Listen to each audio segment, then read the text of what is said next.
days that I've come into your homes to give you an update on the progress of our fight against the coronavirus pandemic. I'm going to be providing you regular updates.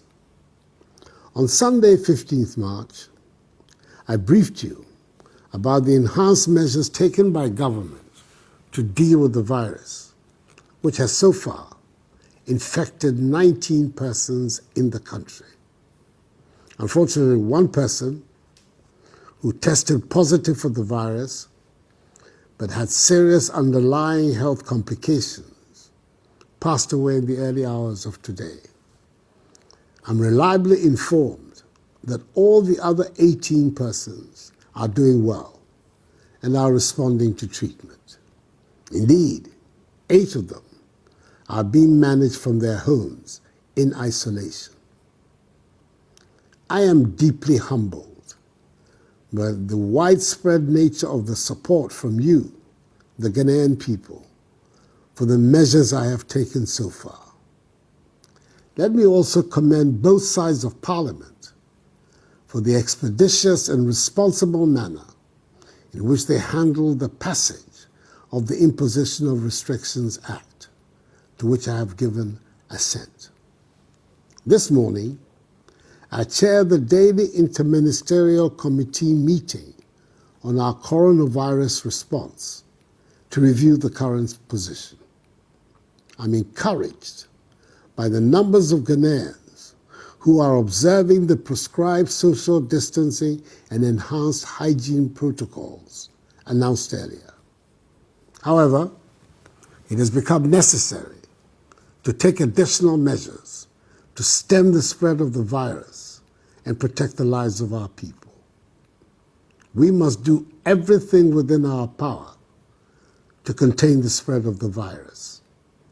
Firstly, all our borders, that is by land, sea, and air, will be closed to human traffic for the next 2 weeks, beginning midnight on Sunday.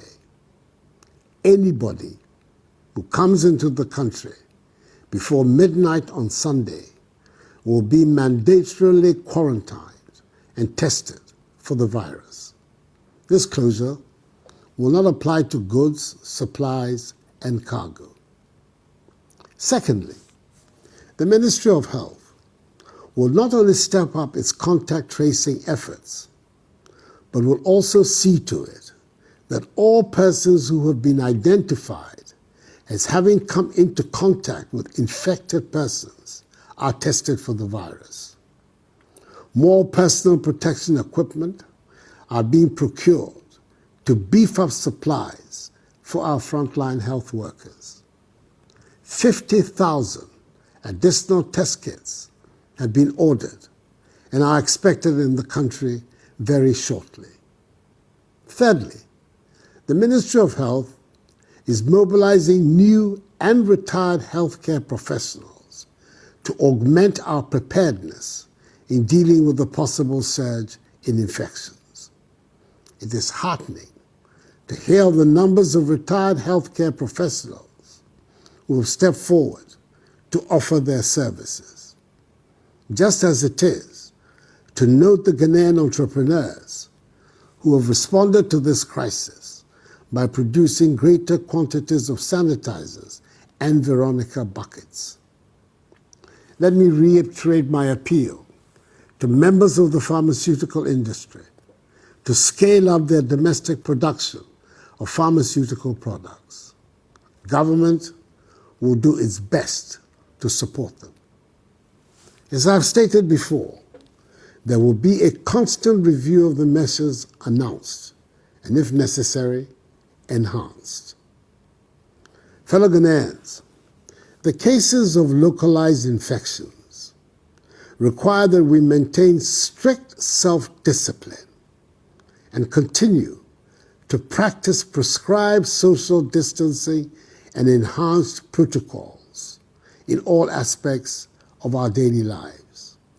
We must wash our hands regularly, use alcohol-based sanitizers, stop shaking hands, and avoid unnecessary close body contact. I am pleading with each and every one of you, comply with these measures. Our survival is in our own hands. Whilst we continue to adhere to these measures and wrap up our efforts to defeat this virus, I urge all of us also to seek the face of the Almighty. So on Wednesday, 25th March 2020, I appeal to all Ghanaians, Christians and Muslims, to observe a national day of fasting and prayer. Let us pray to God to protect our nation and save us from this pandemic. I thank the men and women of God who prayed for the nation with me on Thursday and with the Vice President on Friday for their intervention. I applaud the efforts and courage of Ghanaians in the forefront of the fight against the virus. Health workers, immigration officials, customs officials, civil aviation officials, airport staff, port health officials, police and military personnel, and other essential service providers for this yeoman's work you're doing. Our nation is deeply in your debt. Fellow Ghanaians, all that government is doing is intended to achieve 5 key objectives. Limit and stop the importation of the virus. Contain its spread. Provide adequate care for the sick. Limit the impact of the virus on social and economic life. And inspire the expansion of our domestic capability and deepen our self-reliance. There are obvious difficulties ahead of us, and we should all brace ourselves to face them. I will be transparent with you and not shirk from sharing with you the realities of our situation. But I am determined to take whatever steps are necessary to safeguard our society, our economy, and our future. I remain confident that together and by the grace of God, we shall overcome. This too will pass.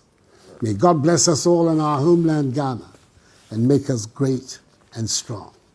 Have a good night, and I thank you for your attention.